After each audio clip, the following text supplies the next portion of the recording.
कैसे भाई लोग आप सभी लोग बढ़िया होंगे भाई। और ये वाली जो सीट आप लोग देख रहे हैं वो आरआरबी एनटीपीसी ग्रेजुएशन का सवेरी 2 का सीट है। ठीक है, यहाँ से अभी हम लोग मैथ के पीवाईक्यूज देख रहे हैं। तो और अभी आपको पता है कि आरआरबी ग्रुप डी भी हम लोगों ने पीवाईक्यू शुरू कर दिया। आरआरबी एनटीपीसी ग्रेजुएशन अभी जस्ट ये पहला क्लास है तो वहाँ से शुरू कर दिया हम लोगों ने। आरआरबी एनटीपीसी यूजी का तो चल ही रहा है, सीबीटी 1 सीबीटी 2 भी। और एक और चीज़ हम लोग चला रहे हैं, एसएससी सीजीएल का भी पीवाईक्यू चल रहा है। तो सारे पीडीएफ टेलीग्राम पे भी आपको मिल जाएंगे। टेलीग्राम आपको पता है कि अभी बैन है तो 23 तारीख से आपको मिल जाएगा। और व्हाट्सएप चैनल पे हम लोग रेगुलर अपडेट देते जा रहे हैं। ठीक है, व्हाट्सएप चैनल का जो लिंक है वो आपको चैनल प्रोफाइल में मिल जाएगा। तो पहला क्वेश्चन देखते हैं कि एक शर्ट का अंकित मूल्य, और ये सारे जो क्वेश्चन है वो 13 अक्टूबर के सीबीटी 2 के क्वेश्चन है। ठीक है, तो एक शर्ट का अंकित मूल्य जो दिया हुआ है 1200 रुपए दिया हुआ है। दुकानदार जो है वो 5% और 15% की क्रमिक छूट देता है, यानी कि सक्सेसिव डिस्काउंट देता है। यानी कि 5% और 15% का छूट दिया है। यानी कि अगर इसका इक्विवेलेंट डिस्काउंट बात करूँ तो 5 + 15 माइनस 15 गुना 5, राइट। इसको डिवाइड बाय 100 कर देंगे तो ये कितना हो जाएगा 20 माइनस 0.75, यानी कि डिस्काउंट मेरे को कितना मिल गया 19.25 का डिस्काउंट है।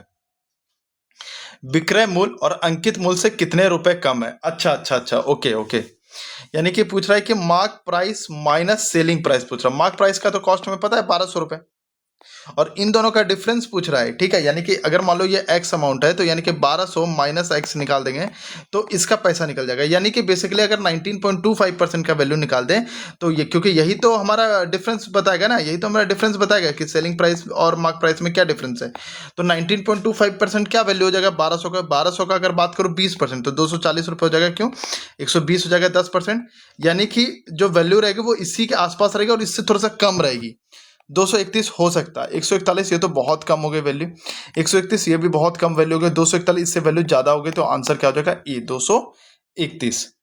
ठीक है, और ये इसका जो पीडीएफ है टेलीग्राम पे डाल दूंगा और व्हाट्सएप पे भी इसका इमेजेस डाल दूंगा जब तक अभी 23 तारीख से पहले तक। ठीक है, ताकि आप लोग क्वेश्चन में प्रैक्टिस कर सके। ये क्वेश्चन बहुत बढ़िया क्वेश्चन है। एक ट्रेडर ने 10% का डिस्काउंट दिया on the mark price of an article and gives 4 articles free for buying 15 articles and gains 35% the entire. मतलब 100 अगर 100 का सामान तो 135 रुपये उसको पूरे ट्रांजेक्शन में मिला। कस्टमर ने सिर्फ 15 आर्टिकल पे किया है और the mark price of an article कितना है परसेंटेज ज़्यादा कॉस्ट प्राइस से। आपको मैं इस पे, आप पॉज कीजिए और पहले ट्राई कीजिए इस क्वेश्चन को बनाने का। पहले ट्राई करो इस क्वेश्चन को बनाने, क्योंकि ये क्वेश्चन बहुत बढ़िया क्वेश्चन। अगर ये सारे क्वेश्चंस बनाने लगे ना तो दिमाग आपका बहुत अच्छे से चलने लगेगा। अब ये क्वेश्चन को हम लोग ट्राई करते हैं यहाँ पर। ठीक है, तो सबसे पहले मान लो कि एक कॉस्ट प्राइस है, मान लो कि एक कॉस्ट प्राइस हम लोगों ने मान लिया 100 रुपये। कितना मान लिया 100 रुपये। तो यहाँ पर जैसे लिखा हुआ है कि पूरा आर्टिकल कितना है 15 + 4 19, यानी कि टोटल अगर प्राइस की बात करें, टोटल प्राइस की अगर बात करें तो कितना हो जाएगा 19 प्रोडक्ट है, यानी कि 1900 रुपये हो जाएंगे। 1900 रुपये हो जाएंगे। और इसको यानी कि दुकानदार को 35% लाभ हुआ है, यानी कि 1900 का 135%, 1900 का 135% निकाल देंगे भाई। यानी कि 19 गुना 135 करेंगे, यानी कि 135 गुना 20 कर दो, है ना। 135 गुना 20 यानी कि कितना हो गया, यानी कि 270, यानी 2700। अब माइनस 135 यानी कि ये हो गया 2565। कैसे इसको मल्टीप्लाई किया, इसको ऐसे मल्टीप्लाई किया 20 - 1 × 135। तो ये 135 गुना 2 करना आसान है ना, और -1 तो 2565 रुपीज़ तो दुकानदार को मिला भैया। दुकान वाले खुश। मैंने कितने का पे किया, तो मैंने तो सिर्फ 15 आर्टिकल का पे किया। 15 आर्टिकल का मैंने पे किया कितना भाई 2565 रुपये। 2565 रुपये, यानी कि एक का मुझे कितना प्राइस लगा, एक का अगर मैं प्राइस निकालने जाऊं तो कितना हो जाएगा, इधर 1 हो जाएगा, फिर 10 बचा 106, यानी 106 105 यानी कि 7 और 1 15 171 रुपये मुझे लगा एक प्राइस का, यानी कि एक सेलिंग प्राइस का मुझे कितना लगा 171 रुपये। तो भाई मार्क प्राइस कितना हो जाएगा। अभी हम लोगों ने देखा कि यहाँ पर क्वेश्चन में दिया हुआ है कि एक ट्रेडर ने 10% डिस्काउंट दिया मार्क प्राइस पे, यानी कि जो सेलिंग प्राइस है वो कितना है 90% ऑफ द मार्क प्राइस। ठीक है, और सेलिंग प्राइस कितना है 171 डिवाइडेड बाय 90 × 100 हो जाएगा, मार्क प्राइस हो जाएगा।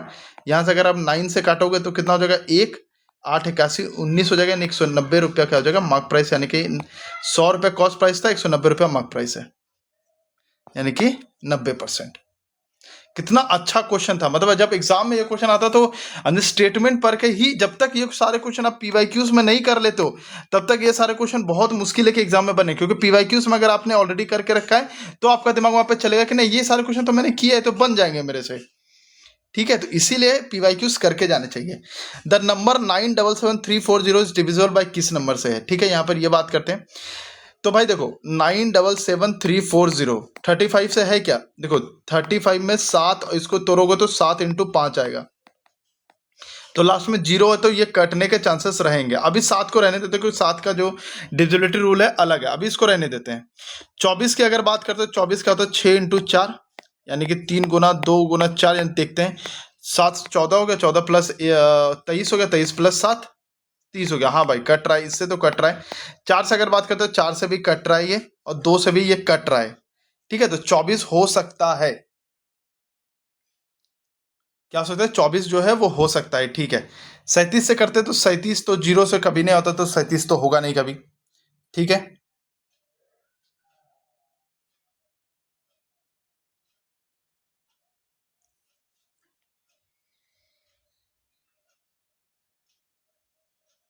अच्छा एक और चीज देख सकते हैं, जैसे 24 अभी 35 और इसमें ही है, 24 को 8 गुना 3 भी लिख सकते हैं ना, 8 गुना 3 देखो, तो 8 से ये जा रहा है क्या 340, क्योंकि लास्ट 3 डिजिट 8 से कटना चाहिए, तो 8 की 4 हो जाएगा, 2 0 हो जाएगा, नहीं ये नहीं कटेगा, तो 24 भी नहीं होगा, 37 तो होगा ही नहीं। 34 की बात करते हैं, 34 की अगर बात करते हैं भाई लोग, तो ये क्या हो जाएगा 2 गुना 17 हो जाएगा, इसको इस तरीके से लिख सकते हैं।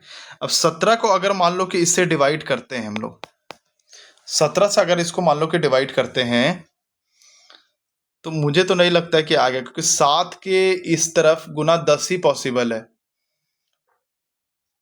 नहीं ये भी नहीं आएगा, ये भी नहीं आएगा, तो अब एक ही ऑप्शन बचता है 35, जो कि आंसर हो जाएगा 35, एक ही ऑप्शन बचता है। तो हम लोग एलिमिनेशन मेथड से ये वाली सारी चीजें करेंगे।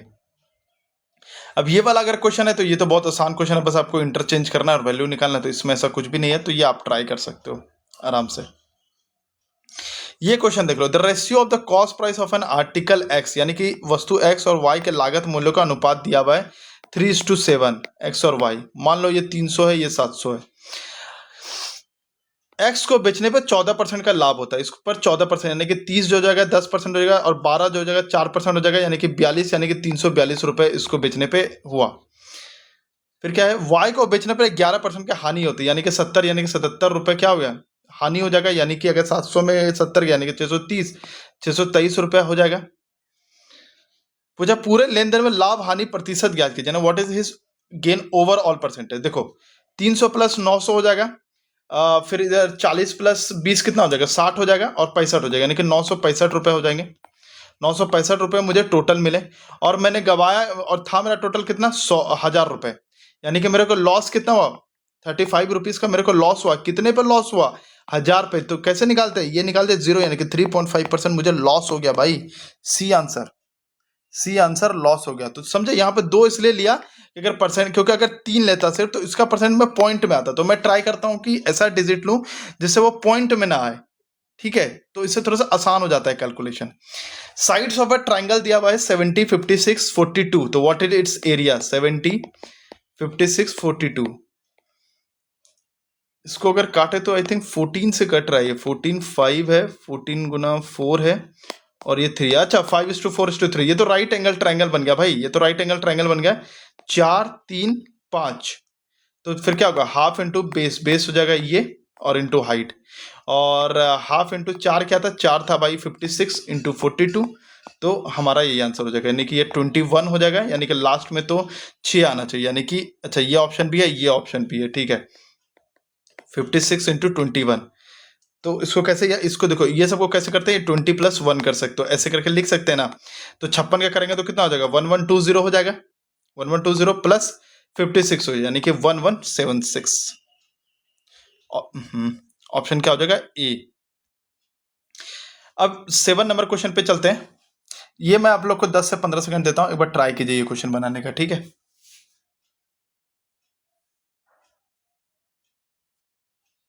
इस पे क्या करो कि ये जैसे ही क्वेश्चन आता है ना 50% को इतने प्रॉफिट में बेचा, 30% को इतने में बेचा, फिर स्टिल रिमेनिंग को इतने लॉस में बेचा, तो कितना ओवरऑल था। हमेशा क्या करो 100 मत मानो, 1000 मानो, क्यों, क्योंकि परसेंटेज अगर करता भी है तो परसेंटेज इजी से वैल्यू, जैसे हम 1000 मानते हैं ड्यूरिंग ऐसे 50%, तो इसका 50% कितना हो जाएगा 500 हो जाएगा। इसमें 45% का प्रॉफिट हम लोगों ने लिया, यानी कि ऐसे अगर बेचते तो 500 रुपए में बेचते, 45% प्रॉफिट कितना हो गया ₹250 50% हो गया, ₹250 50% हो गया बराबर। उसमें से 5% कम, देखो ये जैसे कि ये 10% है तो 5% कितना हो जाएगा, 25 हो जाएगा ना। तो यानी कि कितना हो जाएगा, ₹225 इसमें हमने क्या किया, प्रॉफिट लिया 45%। अब कितना बोला, 30% रिमेनिंग, तो ₹300 हो गया। अच्छा 30% ऑफ द रिमेनिंग गुड्स, तो 500 का 30% कितना हो जाएगा, अगर 500 का 30% बात करूं तो 150 हो जाएगा, क्योंकि यहां बोल रहा है कि 30% of the remaining goods are sold. तो 150 का अगर 27% करते हैं तो कितना हो जाएगा, 15 गुना 2 कितना हो गया भाई, या 3 करते हैं तो 45 हो गया, 15 गुना 3 के तो 45 हो गया। -3 करना पड़ेगा, -3 करना पड़ेगा, क्यों, क्योंकि यहां तो सिर्फ 27% का वैल्यू निकाला था ना हमें।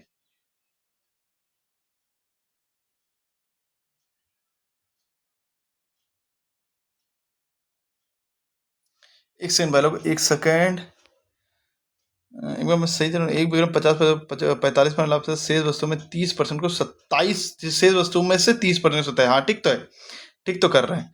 तो मान लो चलो अभी 150 रखते हैं, ठीक है, अभी कैलकुलेशन नहीं करते ताकि लास्ट में कैलकुलेशन करेंगे, ठीक है। फिर क्या पूछा, एंड द स्टिल रिमेनिंग कितना हो गया, इधर 150 हो गया तो इधर हो गया 350।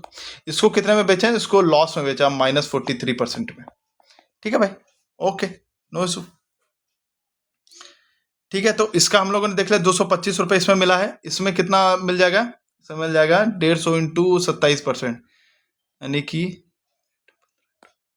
440.5 हो जाएगा, ठीक है। 150 का 27% कितना, जब 45 वो हो जाएगा, 15 गुना 3 47 हो जाएगा, और जब 3 इधर से करोगे तो 15 15 15 यानी कि 4.5 कम हो जाएगा, ठीक है।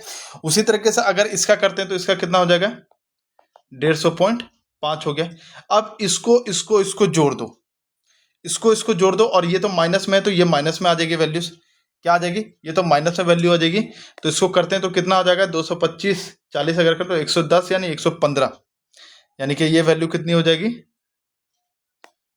225 प्लस 40 265 हो गया। 265 में अगर करेंगे तो 115.5 तो कट गया ना, 110 यानी कि 115। तो ये वाले हमारे पास आ जाएगी कितना, ये ओवरऑल हमें प्रॉफिट मिला है कितना, 115, यानी कि कितने पे मिला, ₹1000 पे मिला है। तो आंसर तो आना चाहिए हमारा 11.5%, कितना आना चाहिए, 11.5%। Find the weighted average of the number using the respective weight. देखो इस क्वेश्चन पे ऐसा कुछ नहीं रहता, इस पे क्या करना है, 17 into 29 plus 12 into 87 plus 23 into 15। तो ये बेसिकली ये सब जो क्वेश्चन है ना तो टाइम टेकिंग है, बस इसमें कुछ ऐसा लॉजिक नहीं है। फिर 23 इंटू 26 और फिर मतलब इसको इससे मल्टीप्लाई करो, इसको इससे मल्टीप्लाई करो, इसको 23 इंटू 15 करो, फिर 45 इंटू 26 करो, तो यहाँ तो 15 हो जाएगा ना, 23 इंटू 2 बार मैंने 23 लिख दिया क्या, हाँ। और 301 इंटू ये करो और डिवाइडेड बाई ये इसका टोटल कर दो, 17 प्लस 12 प्लस 23 प्लस 45 प्लस 301, जो वैल्यू आएगा वो वैल्यू आ जाएगा। तो इसमें ऐसा कुछ भी नहीं है, ठीक है।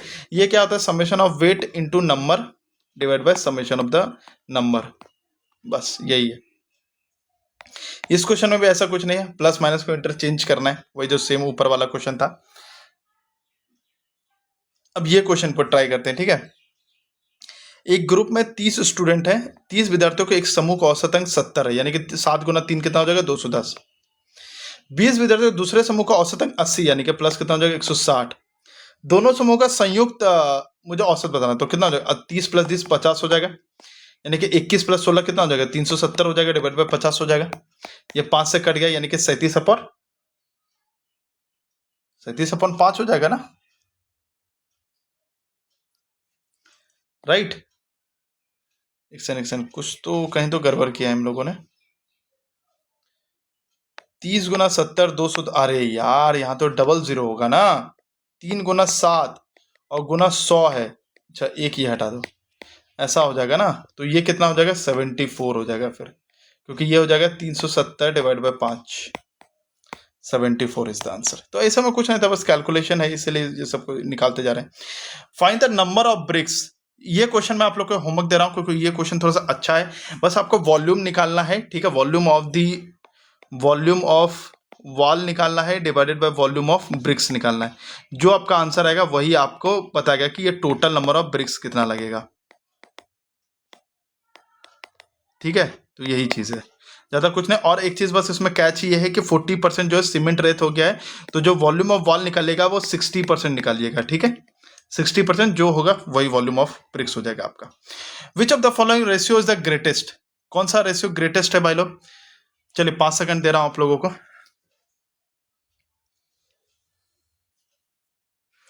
देखो इसको ना ऐसे भी सोच सकते हो, 13/40, 23/45, ठीक है, 19/43। पहले जितना एलिमिनेट हो सकता है ट्राई करो कि एलिमिनेट करने का। सबसे ग्रेटेस्ट पूछ रहा है, अभी देखो 40 में से 13, यानी कि अगर बात करो 4 गुना 3, यानी कि लगभग 30% का राउंड है, लगभग 30% का राउंड है। और बोल सकते हो कि एक एक्स्ट्रा आ गया, यानी कि 4 का 1, यानी कि ये 33% का राउंड है। 45 और 23, यानी कि ये 50% से वैल्यू ज्यादा है, ये 50% से वैल्यू ज्यादा है, यानी कि ये ऑप्शन तो सीधे ही कट डाउन हो गया, ठीक है। 19 में 43, 21 इंटू 40, यानी ये भी क्या है, 50% से वैल्यू कम है, तो ये भी खत्म हो गया भाई। 20/38, 19 यानी 50, यानी ये अब दो ही यहां पे हमारा बचा, कौन बचा?